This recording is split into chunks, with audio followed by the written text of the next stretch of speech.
Hewitt, MSNBC political analyst, host of the Hugh Hewitt Show on the Salem Radio Network, and author of The Fourth Way, the conservative playbook for a lasting majority. Also joining me today is Basil Smikle, executive director of the New York State Democratic Party and a former Senate aide to Hillary Clinton.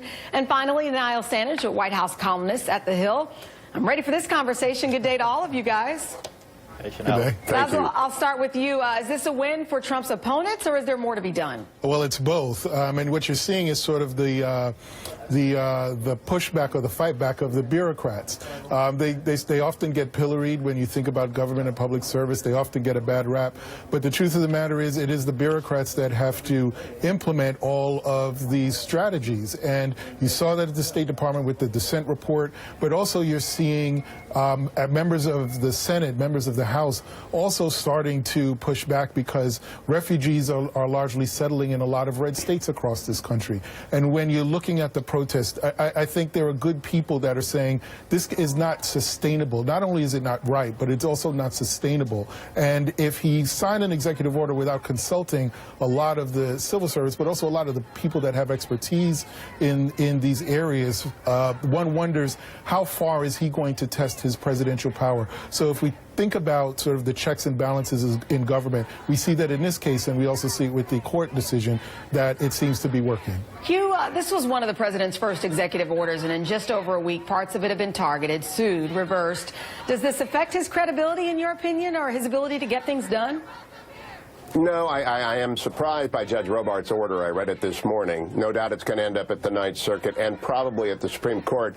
But President Obama's immigration order, the same path was traveled. It was enjoined, and then it was upheld, the injunction at the Fifth Circuit, and then a split Supreme Court upheld the injunction. So presidents assert and courts review. And I think when Vice President Pence gave a magnificent speech today in defense of Judge Gorsuch, he did a lot to make sure that there'll be a 9-person court there when the Ninth Circuit ruling on the eventually gets up there.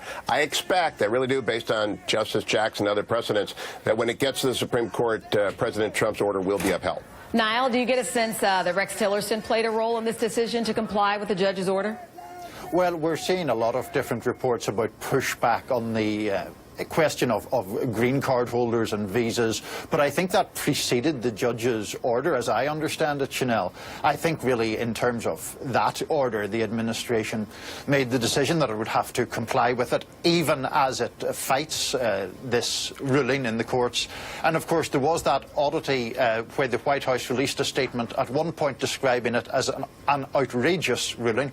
Then there was an updated statement that omitted the word outrageous, though it continued to certainly protest the ruling in strident terms. As you guys are talking, I should say we have a small screen here, or a small little square here on the screen where people are looking at some of these protests. Basil, I should bring you in here. You know, we're looking at protests. This is the third Saturday I've been right here in this chair where we're talking about protests, you know, on a Saturday afternoon. I mean, where is all this going? I mean, the administration is vowing to fight these challenges to the order, but how much can Trump really do? I mean, what's in his power here? Well, you know, the executive orders do give the president broad powers, but what you're seeing is the call to resist, resist, resist. And this is not, look, I don't know if the people that are protesting are Democrats or Republicans. The Democratic Party is not behind these protests per se. So I think what you're going to see are these protests, and a lot of these folks, including the women who marched a few weeks ago. You're going to hear their voices heard more and more and more throughout this administration.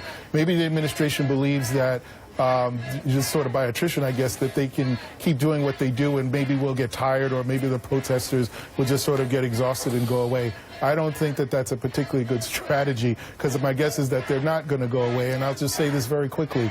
The vice president's speech was raised in this conversation, and one thing that he said was, in talking about his own family of immigrants, one of the concerns about that is that this ban and the way he talks about his family leads others to not feel comfortable with or not believe that they can talk about their own immigrant experience. It's as though it puts value on some experiences and not others, and I think that's what's pushing people into the streets. Hugh, let you jump in there. I know you made that comment, and also I'm really interested in your take on all of these protests and where you think all of this is going. Well, I hope protesters keep protesting and that the First Amendment remains strong. I know Judge Gorsuch is a huge supporter of the First Amendment, as are the conservative members. Indeed, the entire court is very pro-First Amendment. And it's very much in the keeping of the American tradition to protest. But election deniers I don't like. President Trump is the legitimately elected president of the United States. When he acts within those authorities, we ought to respect it. I don't like him tweeting at judges. I don't think it's appropriate or prudent to do that, to call them so-called. I think that makes it more difficult. A, they're a separate branch and they deserve respect and they're not political branches.